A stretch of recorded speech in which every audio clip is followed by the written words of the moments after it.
Mayor of Broward County, Barbara Sharif. Barbara, thank you so much for joining us tonight. Absolutely. Thank you for having me. Barbara, you kept the curfew in effect like Miami-Dade County, or will people be able to go out as of tonight? No, we're not encouraging that. Right now we still have winds that are going to continue into Monday morning. So we're asking people to abide by the curfew, which will be lifted probably at 10 a.m. on Monday. So we're right now in recovery mode. So we're trying to get the power outages assessed with FPL's assistance, and also to get the debris assessment and management teams out on the street. And Mayor Sharif, the latest outages we have in Broward are 709,000. Is that more than you expected, less than you expected? How would you gauge it? That was about right. Initially, when we went into this, they said half of Florida would lose power from this storm, and so we were expecting that. Do you feel like the county was prepared for Hurricane Irma? We were as prepared as we could be. We tried. I think the biggest hurdle that we had to jump was getting Floridians who've been here and been through near misses and close calls to take this seriously and to evacuate. And I think the hardest thing that we faced was getting people to the shelters, from the evacuation zone. How did the shelters hold up? We heard some reports of maybe some power outages at one or two shelters in both counties. Did you have any major difficulties? We had power outage in one shelter only, and the rest of them were operating on regular power or generators. And generally smooth going? It must have been very, very difficult and hard living in those shelters, but did you have any major problems? No, we didn't have major problems, aside from the fact that, like I said before, people were bringing like king-size blow-up mattresses and refrigerators and furniture, like chairs that were taking up more room. You know, when we are in a shelter situation, the Red Cross calculates a certain amount of space per person, and it was just some people were taking up 2 and 3 spaces with the amount of stuff that they brought to the shelter. So that was probably our biggest, hurdle with shelter. And Madam Mayor, you talked about tall hurdles. What do you think will be the tallest hurdle in terms of recovery for Broward County? I think getting the power back up. I think that the debris being removed from the road, that's an easy thing.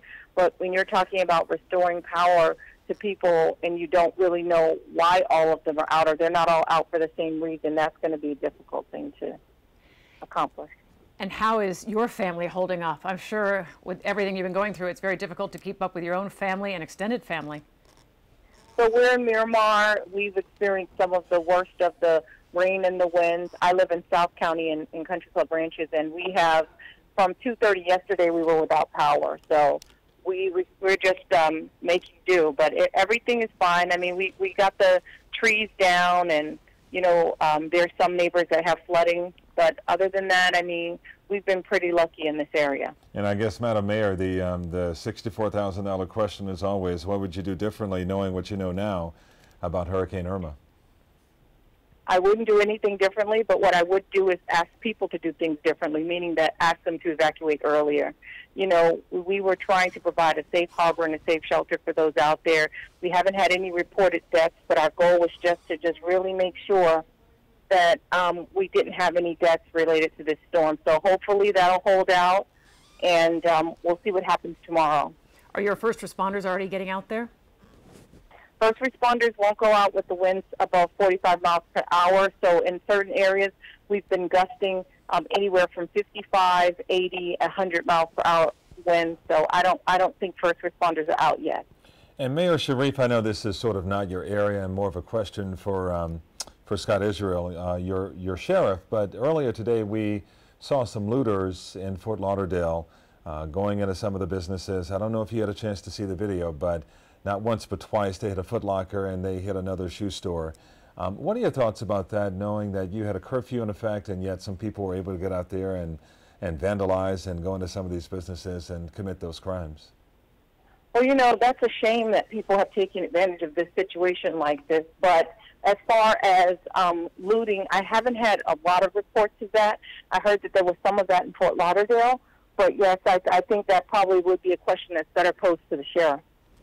All right. Well, Mayor Sharif, you have been wonderful to keep everyone posted, and you've done a great job so far. And let's hope everyone's fingers are crossed. We don't have any fatalities, any serious injuries because of this storm. It's the post-storm that we have to be very careful of, as our Max Mayfield keeps telling us. So please do check in with us and keep us posted.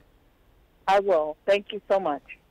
You know, like the rest of South Florida, county leaders are breathing a big sigh of relief that Irma tilted more to the left, though our hearts and prayers are with the folks of Naples and Marco Island and Fort Myers, exactly, and Key West, but certainly headed a wobble to the right a little bit more.